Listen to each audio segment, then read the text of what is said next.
here's the news. Thank you, Diana. Diana, where's Clark? Anyways, ladies and gentlemen, welcome back to another episode of the Haydenfilms Minutes. I am your host, Alec Barber, but before we get into the minutes for today, be sure to like and subscribe with these buttons down here, and if you'd like to check out previous episodes of the Haydenfilms Minutes, or even catch an episode of Haydenfilms Verge, be sure to click this fancy button right here to check out those previous episodes. Now, on to the news. Our first article comes from Ad Age. YouTube is so flooded with political ads, it can't place them all. Political advertisers see crunches in the final month of the election. It's a couple weeks before the United States election, and it's no secret that there are political ads on our televisions, on our radios, and even across YouTube. So much, in fact, that YouTube simply cannot host all these ads. They have bought up so many political ads across the entirety of the United States that YouTube is having a hard time simply importing the advertisements from both our political candidates and keeping up.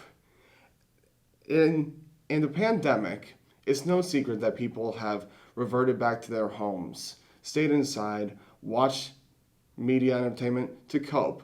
And YouTube saw skyrocketing statistics of people watching more and more YouTube since the beginning of the COVID-19 pandemic. And the fact that these political ads are taking advantage of people's going back to their houses and using YouTube as a coping mechanism of escapism, it simply shows how much YouTube and advertisements have been ingrained into our culture to the point that ads are seen on such a constant bombardment of ourselves. It's just become hypnotizing and it's become repetitive. And with that in mind, it's time to look for more alternatives to where we can find more content for people to watch without getting constantly bombarded with consistent amounts of advertisements, whether it be political, whether it be corporate. The people are simply overloaded, in this reporter's opinion. And that concludes this first article. And going into our second article from CNET, something a little more optimistic.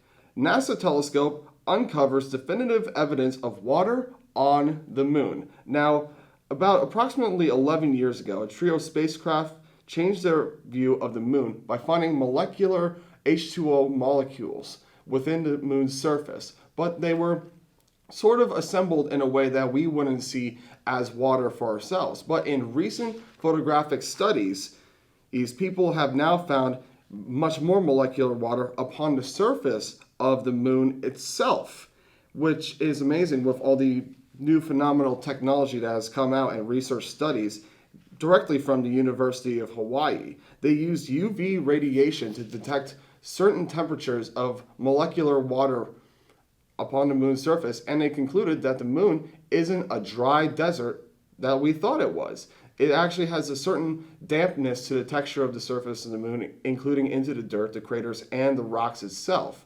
So, if you're looking for a next beach vacation and you want to be the most unique person out there, go to SpaceX and get yourself up to the moon, because there is, in fact, water on the moon, ladies and gentlemen. Which brings us into our final article.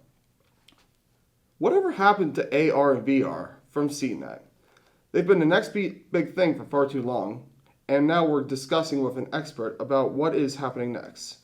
With augmented reality and virtual reality, they're often spoken in the same breath, but it's because they've become such a popular part of our technology culture, they haven't really separated themselves into their own unique paths yet.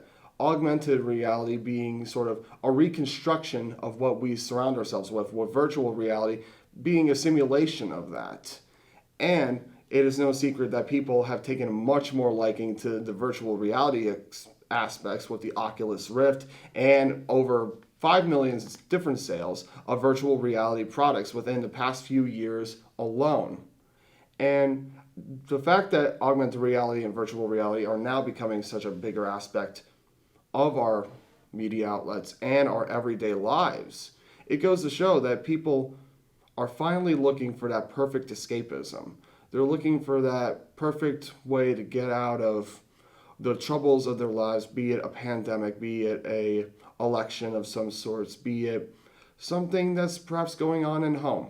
They're looking for an escapism, And perhaps you can use virtual reality and augmented reality aspects to go find water on the moon. Or to even just get away from the ads for a while. Play a video game. Go outside when outside isn't an option in your area at this time. And I think there's no better way to conclude the Hayden Films Minutes for today by saying, stay informed, stay healthy, and stay safe, everybody. Once again, this is Alec Barber from the Hayden Films Minutes saying thank you.